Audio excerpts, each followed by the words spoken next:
We need a new system. We need a new society. We need to demand that which may have sounded impossible even a few weeks ago, but is not only realizable, but an imperative necessity.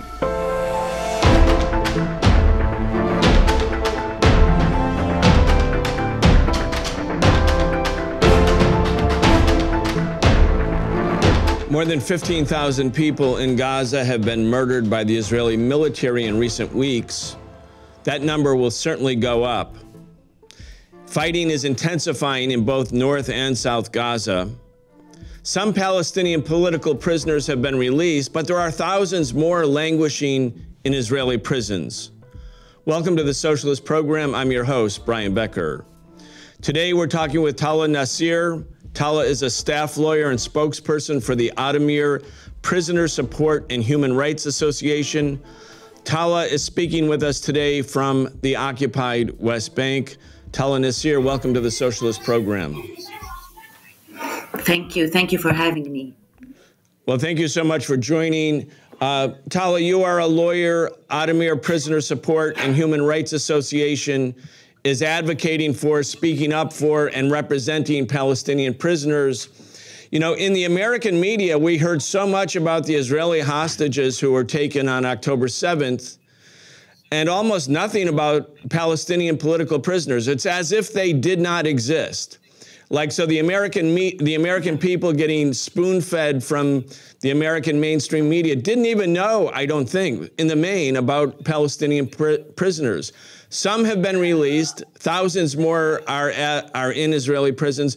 Let's first talk about how many people are in prison. Why are they in prison? Does the Israeli government have the right to imprison Palestinian people? And how many have been released? Yes, so let me start with the released prisoners. Actually, in the past 7 days, when the truce began, actually, 240 Palestinian women and children detainees were released from the Israeli occupation prisons.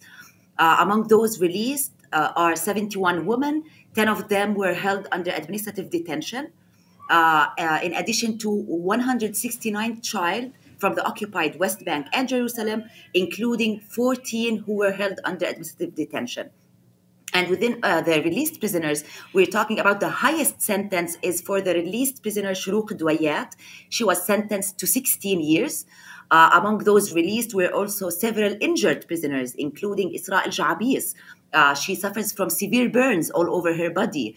We're also talking about Fatima Shaheen. She lost the ability to walk after being shot by the occupation forces. She is now paralyzed, and she was released.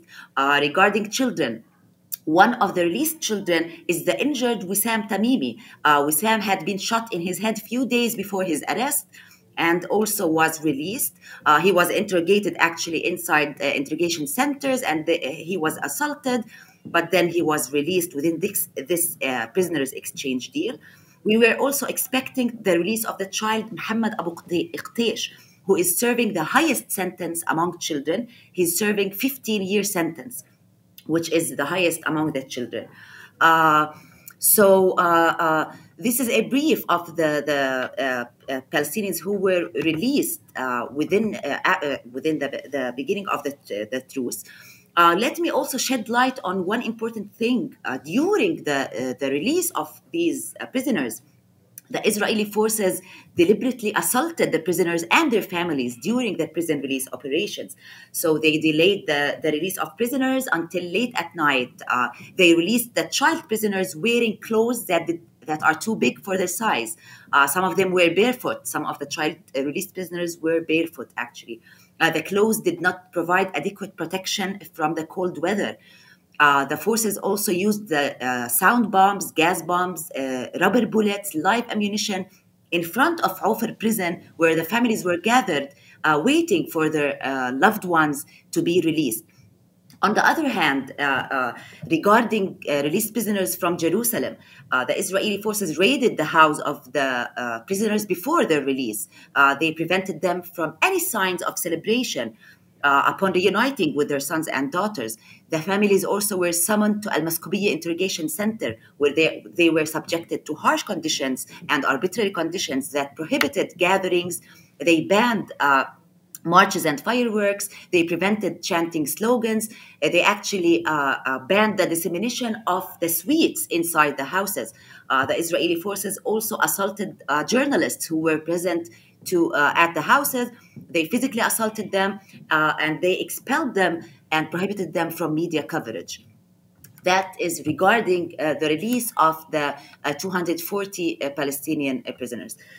Talking about now and these massive arrest campaigns taking place since the beginning of this military operation launched by the occupation after the 7th of October, we're talking about arresting more than 3,640 detainees, including more than 150 women detainees, 41 journalists, 14 members of the Legislative Council, in addition to more than 200 child and more than 100 university students. And in this case, we're also talking about arresting more than 300 Palestinians from the beginning of the truce. And this is actually more than the number of the released prisoners within the exchange deal. Okay, so currently there is over 7,800 Palestinian political prisoners inside Israeli prisons, including more than 3,000 administrative detainees who are detained without a charge, without a trial. After the release of all the children, not all of them actually, but the 169 child, now in prisons there is 166 child inside Israeli prisons. There is 33 women prisoners, including 10 women prisoners who were arrested from inside Gaza. And of course, this is what we learned from the released prisoners, because we have no idea about all the arrest campaigns taking place from inside Gaza. There is also 260 Palestinians from Gaza who are held under the unlawful combatant law, which is similar to the administrative detention. It's without a charge, without a trial. We still don't have accurate information about the Gazans who were arrested from inside Gaza. We don't know the numbers. We don't know their situation. Mm-hmm. Thank you for that. I want to ask you about the legal right of the Israeli occupying forces in the West Bank, where you are, in Ramallah. What is their legal right to incarcerate Palestinian people? Let's just put it another way for the American audience in particular. If the Palestinian Authority in the West Bank or the government in Gaza, the Hamas-led government, if they take Israeli citizens prisoner, it's treated as hostage taking, right? That would only be called hostage taking. So, what right if the Palestinians don't have the right to arrest Israeli citizens, and it would be treated as an act of extreme violation of international law? On what legal premise? I'm not talking about moral premise, ethical premise. What legal premise does the Israeli government have the right to take Palestinian people and put them in Israeli prisons? Yes. Okay. So within the occupation authorities have or they can issue military orders which apply on Palestinians from the West Bank. So they actually incarcerate Palestinians within these military orders. They also try Palestinians from the West Bank before the military courts. So it's all within this military system of issuing military orders, of trying Palestinians before the military courts, and all that. So this is the main point of let's say, how they put all these massive arrest campaigns into the law, actually, within these military courts. So that's what they use to incarcerate Palestinians. They also use the administrative detention. It's, of course, they have the right to arrest Palestinians under administrative detention within these military orders. So, and it's an easy policy action or an easy tool to detain the largest possible number of Palestinians behind the bars without presenting any charges against them. So they use all these military orders to impose more repression and control over Palestinian people and incarcerate them for years behind the bars. There's the United Nations Security Resolution 2334 was adopted in December 2016. So that's Resolution 2334. It concerns Israeli settlements in, quote, Palestinian territories, where you are, particularly the West Bank, occupied since 1967, including East Jerusalem. The resolution passed in a 14-0 vote by members of the United Nations Security Council. At that time, the Obama administration abstained at the Security Council, allowing that resolution to pass. The resolution states that Israel's settlement activity constitutes a, quote, flagrant violation, close quote, of international law and, quote, has no legal validity.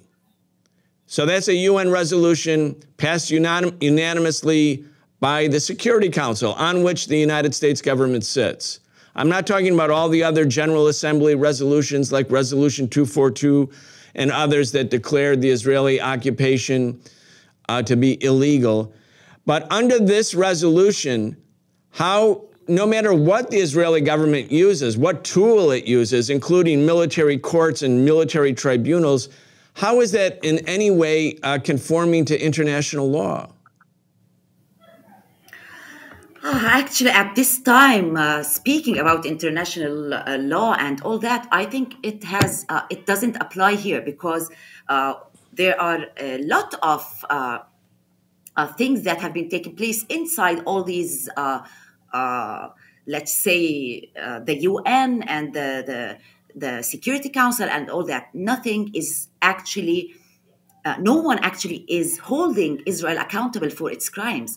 Talking about settlers, you know that in the West Bank, there is a dual legal system. So Palestinians are being tried before military courts, while settlers in the West Bank are being tried before the Israeli civil courts.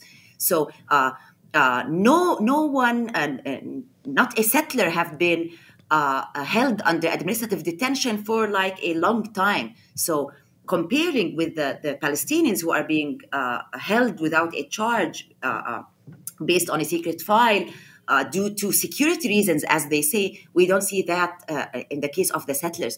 So all of these, let's say, opinions, or they do nothing actually, because no one can, until this day, hold Israel accountable for its crimes, and it's still committing all these crimes. Unfortunately, in light of all the comprehensive aggression against Palestinians, the international support is only represented in condemning the massacres committed in Gaza, and it doesn't rise to the level of the crimes committed either in Gaza or in the West Bank and in the prisons for the Palestinian prisoners. So that's what we have. We are actually disappointed from all the international community, especially the let's say official community, just like the Security Council, the UN and its bodies. Let's talk about what's going on where you are now in the West Bank since October 7th. I was reading from Addameer's press releases. I want to read a sentence or two to you so that our audience hears it, and then I want to get your comments. In the West Bank, including Jerusalem, 245 Palestinians have been killed and over 3,300 injured by Israeli occupying forces and settlers since October 7th. And the deaths of 6 detainees were announced by the Israeli occupying authorities. Again, this is getting almost no coverage in the U.S. mainstream media, but 245 Palestinians have been murdered by Israeli Defense Forces or by settlers since October 7th, and 3,300 new prisoners from the West Bank. Yes, it's actually more. It's actually more than 250 Palestinians were killed inside the West Bank. In addition to these massive arrest campaigns, these numbers are actually unprecedented. every time there is an aggression against Palestinians in Gaza, we have all these massive arrest campaigns taking place in the West Bank, in addition also to the raids to the cities, to the refugee camps, the killing of Palestinians, the use, all these violations taking place. And at this time, let me shed light on one important thing. It's the situation inside the prisons which led to the death of these 6 Palestinian prisoners. So I think it's important to know that at this time we have documented many extensive violations taking place inside Israeli prisons, including all the violent raids by the Israeli special forces. They fire tear gas and they brutally beat prisoners. There is a ban from family visits, restrictions on lawyer visits. The ICRC till now can't visit any Israeli prison. Prisoners are also denied the medical care. There is a cutting of electricity in several prisons. They transfer a number of prisoners to isolation. And all the released prisoners actually, and after we heard their testimonies, they confirm all these punitive measures enacted by the Israeli occupation. So within less than a month, 6 Palestinian prisoners were killed inside the Israeli prisons. 4 of them were arrested after the 7th of October. And until now, we don't know the circumstances of their death. But the testimonies of released prisoners affirm that they were brutally beaten and denied medical care, and that led to their death. Actually, until now, as Addameer, we have documented 70 testimonies from the field, from the released prisoners, and 30 testimony from prisoners inside prisons, and they all confirm the same extensive violations that the IPS is imposing against Palestinian prisoners. And of course, we are afraid that more Palestinian prisoners will die or will be murdered inside the prisons with all these violations taking place. It was considered to be a major event for the Israelis to release some of the prisoners earlier, the prisoners you spoke about at the beginning of this interview. But then at the same time, the denial of their families' right to celebrate, to welcome them home, and in fact, subjugating those same families to extreme pressure, coercion, intimidation, violence. I mean, again, in the United States, in the media here, we saw these kind of tearful reunions of Israeli citizens who had been taken hostage on October 7th. Tearful, wonderful, celebrative, familial, welcome home kind of scenes. But in the case of the Palestinians, actually treated with extreme violence and coercion and intimidation. What's the point? What is the Israeli government trying to accomplish by pursuing that policy? Yes, actually, they are trying to prevent families from meeting with their loved ones, from being happy, actually. Like, it's all punitive measures taking place from the Israeli government against the released prisoners. So this is all, just like you said, all the tear gas bombs, the live ammunition, the families were gathered and they were injured because of all these bombings and rubber bullets that were used against them. So this is the image, actually. On the other hand, just like you said, we could see, and one another thing is that all the pictures of released child prisoners show that Palestinian children who were released were brutally beaten. One of them has his hands actually broken before he was released, and he was denied medical care. So we've seen so much images and videos of all the released prisoners. They were actually in a harsh and difficult conditions before their release. And that's what they are trying to do. Like, the Israeli government tries to, no one has to be happy. No Palestinian family has to be happy, reunited with their children or their loved ones, unlike the Israelis.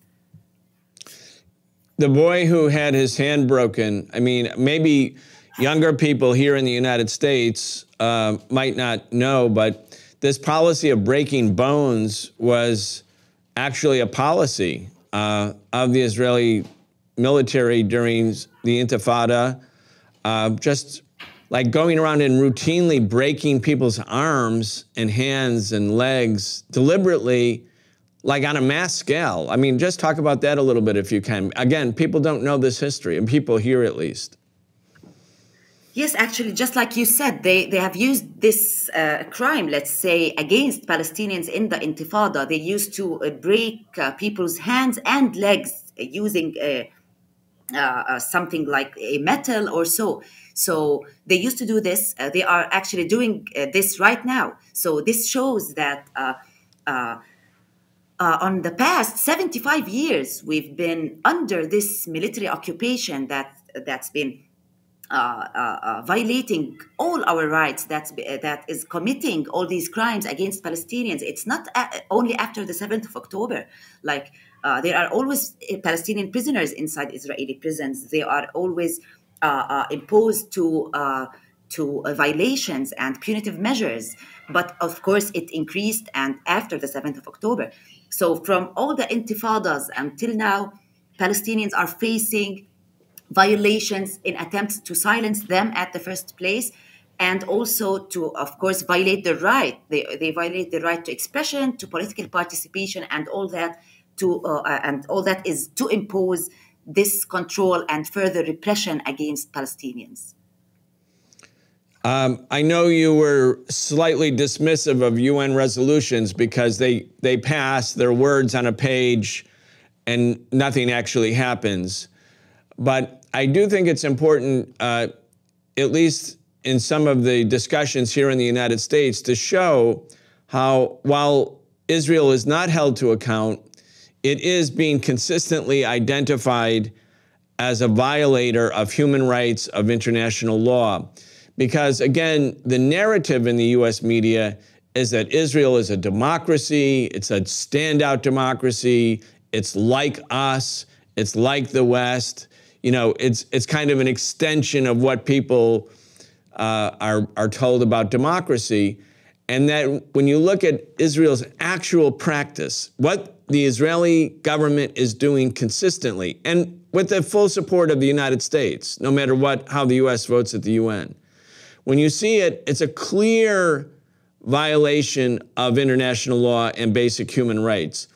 This December 9th, meaning at the end of this week, is the anniversary of the passage by the United Nations of the Genocide Convention.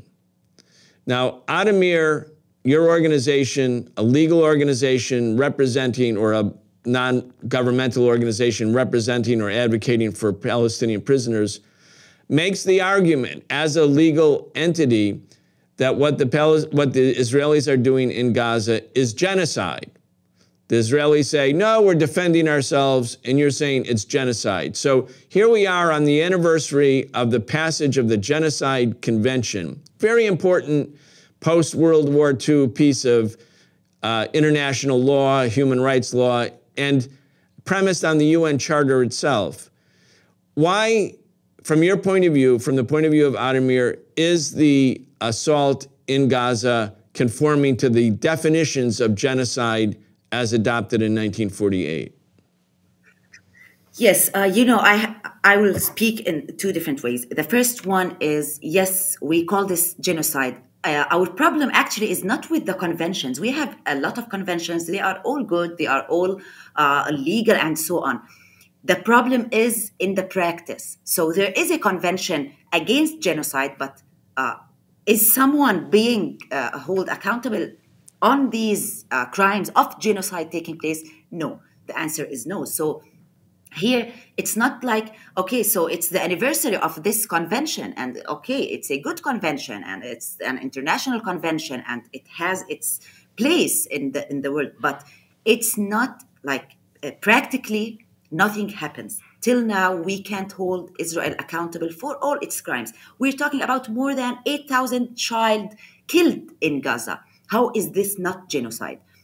That's on one side, and I can talk a lot about it. But one important thing, you mentioned the democracy, so that Israel is a democratic country and so on. You know, Israeli authorities prevented released Israelis from Gaza to go out to the media and to reach to the media to talk about their situation inside the custody of Hamas.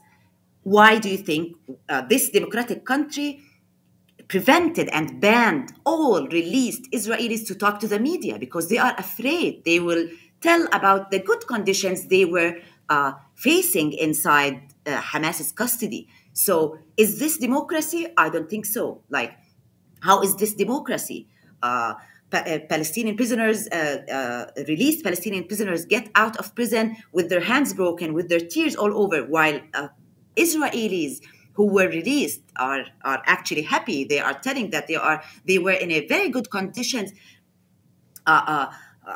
talking about the whole situation in Gaza and all the killing and all this genocide taking place. So no, this is not democracy if you ban and prevent Israelis from talking to the media and telling that no, not just like you said, Hamas is not ICIS. No, Hamas treated the Israeli prisoners well, but this is not shown in the media because they are prevented to show this.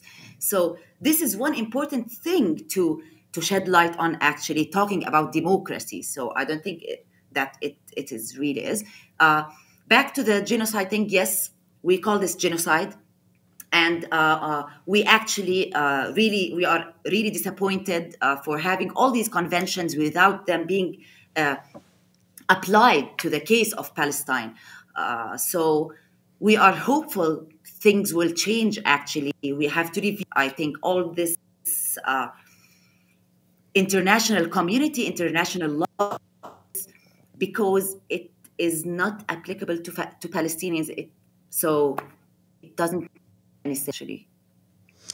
Well, one thing that's changing here in the United States, at least, Tala, is public opinion. And the Biden administration, which openly embraced, they were hugging and kissing and crying with Benjamin Netanyahu, that position is being rejected by millions of Americans. I mean, this is a sea change in terms of public opinion. I've been working in the anti-war movement as part of the Answer Coalition. We've been organizing in solidarity with Palestine for many decades. And I can tell you things have shifted in the biggest, most dramatic way. U.S. politicians can't go home right now without being confronted by demonstrators from their area. So these are not just big organizations that have clout. These are like self-acting people in the local area going and confronting local members of Congress. There are people that are disrupting banks that have investments in Israel. Every day, this movement is growing. Where I am in Midtown Manhattan, all around, there are printed color posters of martyrs from Gaza who have been murdered in the past 8 weeks. This is a big change. And even though the government acts like public opinion doesn't matter, in fact, it does matter. It doesn't matter all at once. The picture we're showing here is of a demonstration we organized in Washington. That was 500,000 people on November 4th. That would have been unthinkable earlier. So we have this growing support for the Palestinian people because people, even those who don't know the history that much, are only starting to learn, forming study groups, learning about the Balfour Declaration, learning about Nakba, learning. And I'm not just talking about young Arab Americans. I'm talking about people who are not Arab American. A lot of people are learning. But even if you haven't learned any history, you just turn on the TV and see the barbarism of what's going on in Gaza, and a normal human being is mortified. They're disgusted. And the fact that the U.S. government is supporting the people carrying out this genocide, sort of sponsoring it, makes people angry at that government, including young people who voted for the Democrats against Trump. They're now saying, we're not going to support Genocide Joe. I mean, that's the real mood here. I want to talk to you about what's the mood in the West Bank, because that's another thing. We don't really hear the voices of people in the West Bank. We're having this huge change in the United States and in other countries. What's it like where you are? What you're saying is actually important. Right now, we actually rely on the people of the world. because we're very disappointed of all the officials and all the UN system, actually, we are now relying on the solidarity movements, on the solidarity groups, on the support of the people of the world. So this is really important in all the world, not only in America. And that's really, like, we are grateful this is happening, actually.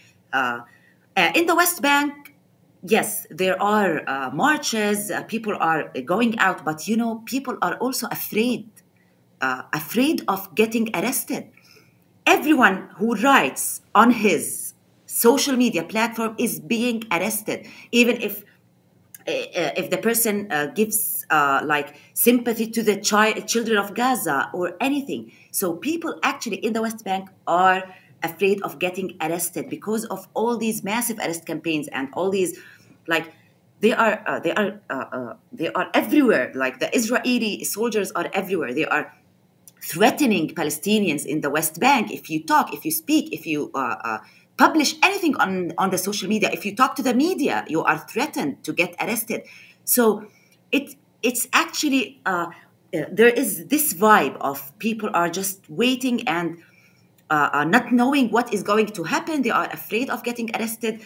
You know, many Palestinians were held as hostages in order for their father or mother or brother to surrender himself to the Israeli army. So not only the person who is actually resisting the occupation or has a political view who is being arrested, but also his family. So everyone actually is afraid of this, the threatening all over the place. So this is actually the thing in the West Bank right now. People are trying, people are want to do anything for our people in Gaza. But all of this control over Palestinians and, like, easily giving administrative detention orders against everyone, girls, children, university students, and all that. So they're using this tool against everyone. So it's now, like, these are unprecedented numbers taking place after the 7th of October who are being held under administrative detention. So yes, people are actually have doubts, like, what is going to happen. It's very important what you're saying. And, you know, here in the U.S., Tala, I don't know, maybe 1,500, perhaps 2,000 people have been arrested in protests in the last couple of weeks.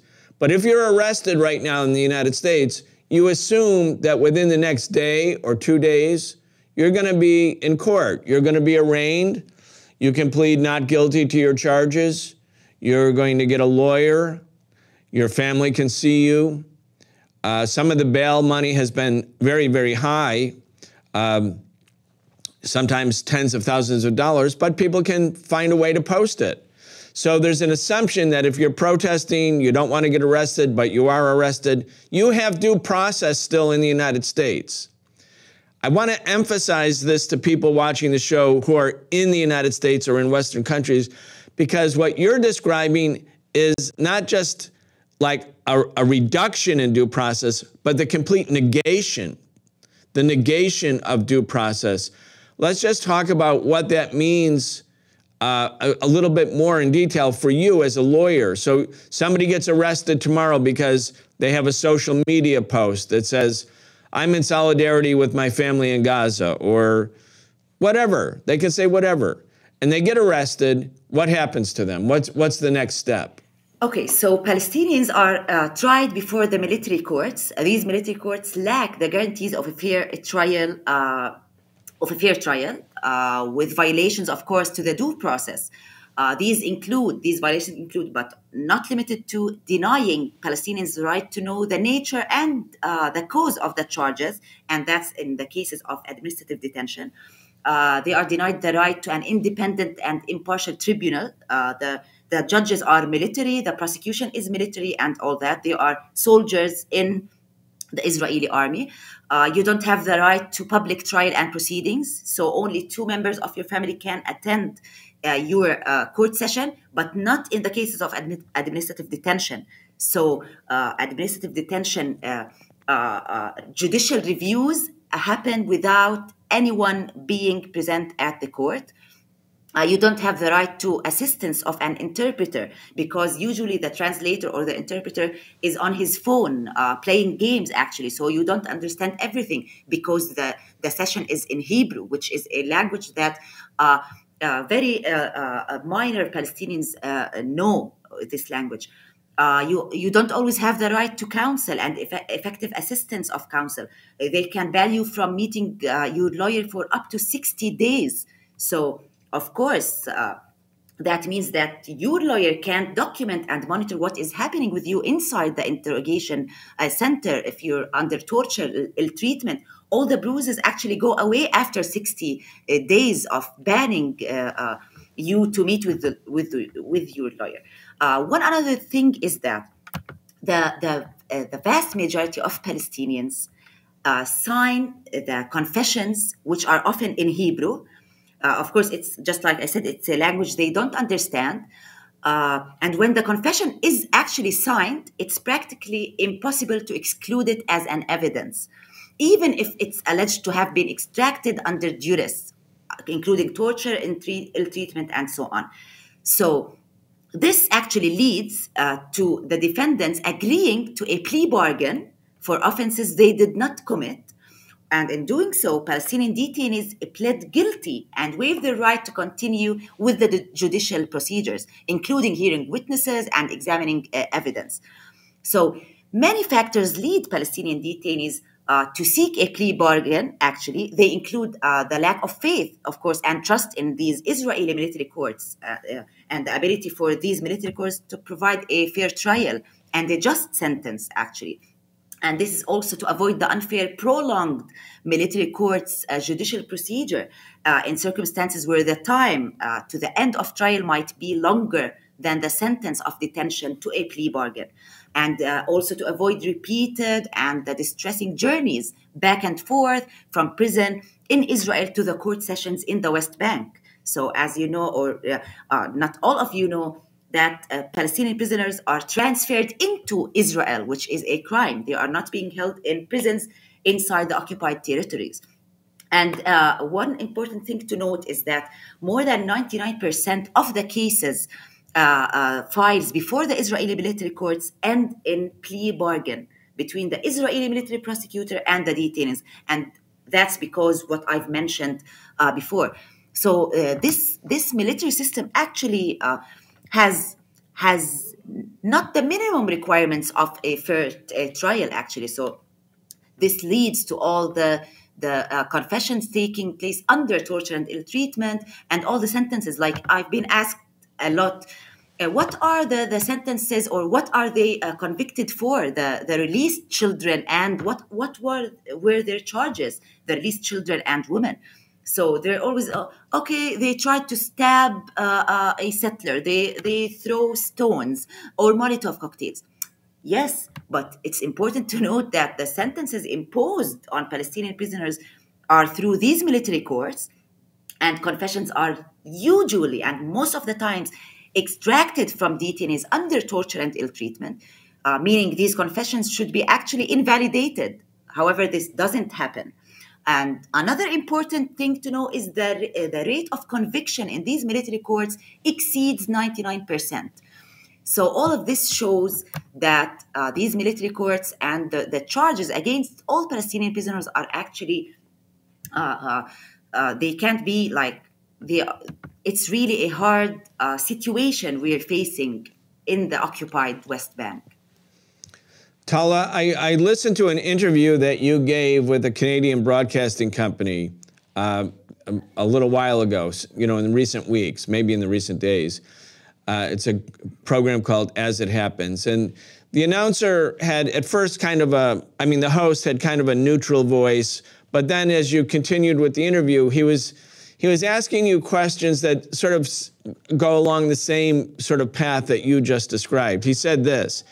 He said, a lot of these are teenagers charged with offenses like stone throwing, but some of them are charged with more serious crimes, placing explosives, several attempted murder charges. Does that concern you, seeing people charged with much more serious crimes released as part of this exchange? And you said, you can say again what you said then, but one of the things that just jumped out at me is, if you have a situation where people don't have due process, they're tried before military tribunals, the conviction rate is 99%. People are basically plea bargaining because they're basically told, do you want to serve 15 years in prison or do you want to serve 7? Because if you want to serve 15, go to trial and we're going to convict you because it's a military tribunal. But you can plead guilty to 7 and then, the process is over and you've pled guilty. So here's this announcer, this host in Western media saying, look, these people are charged with some serious crimes, even if it's a handful of them, not emphasizing the reality that these are not courts. This is not a judicial system. This is not a legally recognized court system. It certainly would be rejected in the United States. In the United States, people also plea bargain. There's like 92% conviction rate here because poor people can't get a lawyer. They have charges stacked. So there's an element that's very similar to the United States in one sense. But the complete absence of due process and the fact that it's administrative detention under the jurisdiction of military tribunals or military courts completely negates the idea that it is an actual court. So the question that the host should have been asking you is, how could the U.S. and Canadian government support a system that is the negation of a democratic judicial system and makes a mockery out of what a judicial system is supposed to be? It's just, again, it's all by power of innuendo and suggestion, but obviously they're missing the point. Yes, you're right, actually. Just like I mentioned, all these violations within this military system and these military courts, yes, you can't ask me about serious crimes because you can't call the crime serious or not. You have to talk about all the military court system and all these violations to the due process and to the fair trial guarantees and all that. So, yes, this is what's important to shed light on before asking or talking about all these charges which are brought against Palestinians under, just like I said, torture and ill treatment, and them signing papers in Hebrew, which is a language they don't understand. So they are coerced to confess all these confessions and then tried before these military courts. So all the system, within all this system, we can't just ask about charges and sentences. We have to look up for all the system and its violations to Palestinians. I want to go back again to another resolution in the UN, not because we think the UN is a serious body when it comes to implementation, but in 1970, I want our audience to hear this. In 1970, the United Nations General Assembly passed Resolution 2625 that explicitly endorsed a right to resist, quote, subjection of peoples to alien subjugation, domination, and exploitation. Meaning, the right to resist is, according to the UN and according to thus to international law, the right to resist exists for people who live under conditions of illegal occupation. I think that's very important because what the U.S. media and the U.S. government has done is brand Palestinian resistance as nothing other than terrorism, as if the Palestinians just like to be violent or something like that, when in fact, international law says if you live under illegal occupation, you have a legal right to resist. And that same body, the United Nations, has declared the seizure of the West Bank, Gaza, Golan Heights, and the other territories seized in 1967 as a violation of international law, as an illegal occupation. So here too, I want you to comment on this. I know you're essentially representing those people who have been unjustly detained, imprisoned, violations of their due process rights. But since this issue of resistance has become sort of conflated with something other than a particular international right for people living under occupation. As a lawyer, I'd like you to I want to get your comments on that. Yes, many people ask me that, what do you mean by political prisoners? I say political prisoners are Palestinians who resisted the Israeli occupation and they were then imprisoned. Not all of these apply because of the administrative detention. It has no charges and all that. But one important thing is that, yes, not me saying that it is legal to resist the occupation. It's the international law, it's the UN bodies and all that. So yes, the right to self-determination is also one important collective right for Palestinians. The right to resist the occupation and all that. Yes, it's being called terrorism in the West, but it's not. It's not like that here. And what shows this, just like I said, how the Israeli prisoners who were released were talking about the resistant group that were holding these Israeli prisoners.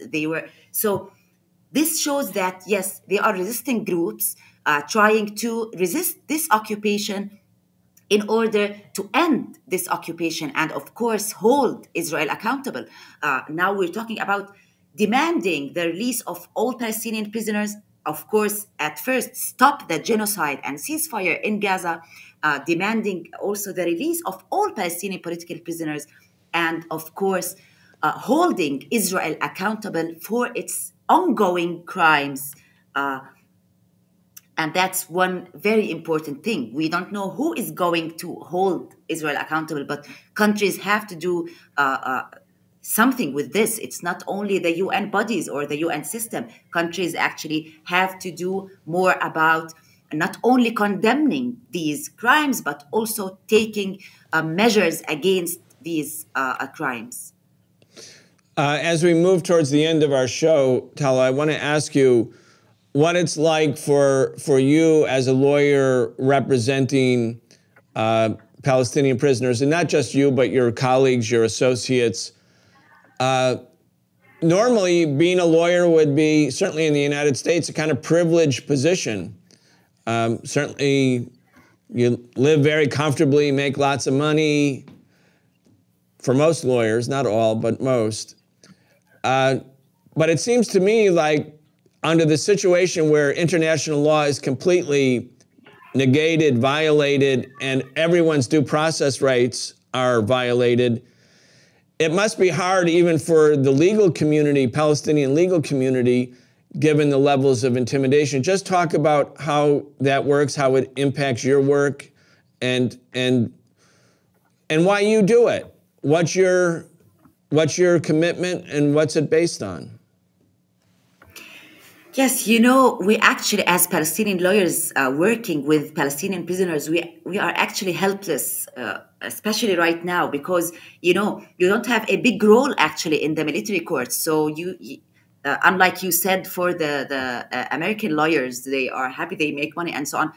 In our case, no, it's really bad because we see ourselves. We have no role. We can't do anything. We only see Palestinians cuffed and being tried before all these military courts. That's on one side. On the other side, of course, we're committed to our, let's say, message to support Palestinian prisoners. And we've been working, Addameer has been established since more than 30 years. So we've been working on all these issues, especially with Palestinian political prisoners, defending their rights, giving legal aid for Palestinian prisoners, and doing all the documentation and monitoring to document all the torture and ill treatment taking place inside Israeli prisons.